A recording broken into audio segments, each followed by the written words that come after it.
To frame or not to frame? That is the question. And thank you to the lady that emailed me and asked that question this week. I really appreciate that. And it really depends on what surface you are using.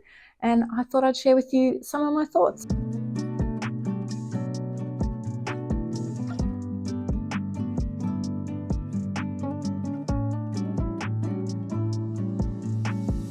So to frame or not to frame? And like I mentioned, it really depends on what surface you are using. And really, if you go a step back, anything goes. But the thing that I would say is if you want to protect your painting, if you're painting on paper or something that will be affected by moisture, you really do want to get it behind glass. You want to get it somewhere where the air doesn't get to it as much. But today I really want to talk more about an oil painting that is on a canvas, which is a lot of my audience following me because you're doing oil painting. Some of you aren't, but some of you are. As you can see here, I have some oil paintings in the background and they are just fully straight onto the canvas that I bought it on and wrapped around, and that's just the way I do it. I don't very often, I'm gonna put my drink down. I'm not really drinking it while I'm chatting to you. Okay, back to the canvases. So I often do not frame, in fact, very rarely. So when I thought about it, I actually don't have any canvases that I have framed. Although, no, I have actually framed one, but it was oil painting on paper. So there you go. Again, it really needed to be protected. So I took it to a framer and got them to put it behind, and I'll show you a picture of it here. There are really lovely ways to frame a painting, and this is one of them. And I've got actually a print. This is actually a print. So you can see this is what they call a floating frame because it has got a little bit of a gap between the frame and the canvas. So this is actually a print, but it's a print that's been put onto a frame like a canvas. So it's actually a print on canvas on a frame. So it's a really beautiful way to frame an actual canvas that is like these ones, which are thick on the edge. So if you're going to just leave your canvas blank like this, then there are options whether you want to paint around the edges, whether you keep it the same, whether you keep painting the actual painting that you're painting and wrap it around the edges.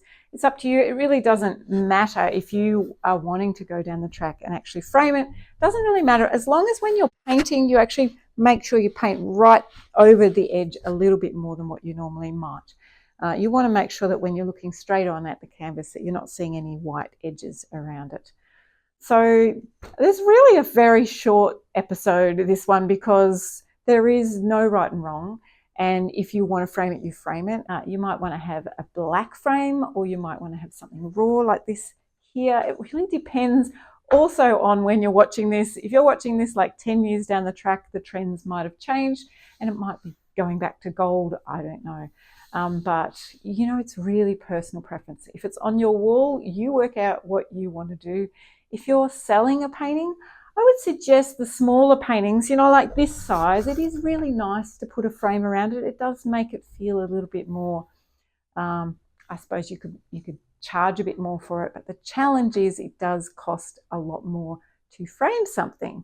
Now, there are plenty of YouTubers out there that are showing you how you can actually make your own frames. I just looked up one just this morning to see, and I thought, okay, it's not as hard as I thought. If you're a little bit handy, you could probably make your own frame. A couple of other things I thought I'd mention about framing, and that is when you are hanging an actual painting. So you'll see on the back here, we have D hooks. So I can hold this. So they're shaped like a D, and then you have a wire on it. Now, you don't have to put a wire on across a whole painting if it's fairly big. But usually I would suggest, you know, there's no specific, you know, measurement, but, you know, from about probably that big, you probably do need a wire. It will help a lot, help it hang better. But all of my paintings, all of my bigger paintings don't have wire on the back. They just have a D hook on the edges. If you put your D hooks up higher, and I really suggest 10 centimeters from the top of your canvas. If it's a really heavy canvas and it's quite small, you probably need to get up even higher. So that's just my opinion. Everyone has their own opinions about that, especially framers. Me personally, having hung many of my own paintings, it really works really beautiful because it sits really flat on the wall. I just wanted to clarify there are two ways to hang a painting on the wall. One is with a hook on the wall where you put that wire on top of it. The other is a rail across the ceiling where you have wires hanging down and they hook into two D-hooks at the end. The reason you do that type of hanging is because it's larger paintings. The larger paintings are what I mostly do and what I hang in my gallery. We hang the D-hooks down 10 centimeters because it's so big. You can't put a wire across really big canvases. It just does not work. It's too heavy. It just doesn't work. So this way it hangs much more stable.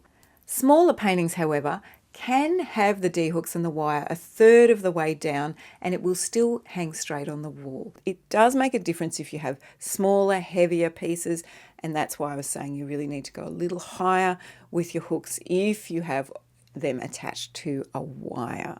So no stress about those of you that have hooks on the wall. It's a third of the way down that you put your D-hooks and your wire across. I hope that makes sense now. Let's get back to what I was saying. So my friend, frame however you would like to frame. Like I said, I very rarely do.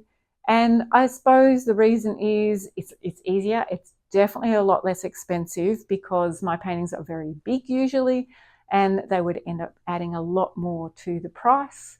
And I do often like to, wrap the color of the painting around, or sometimes I just keep it blank, or a different color. So it's really up to you.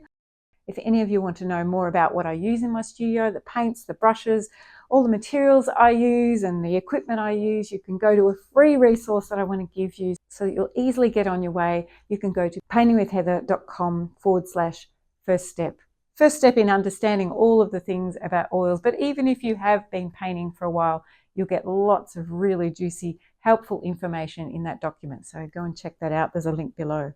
So until next time, I hope this has been helpful for you. There really is no right or wrong about framing when it comes to canvases. You can do whatever you like.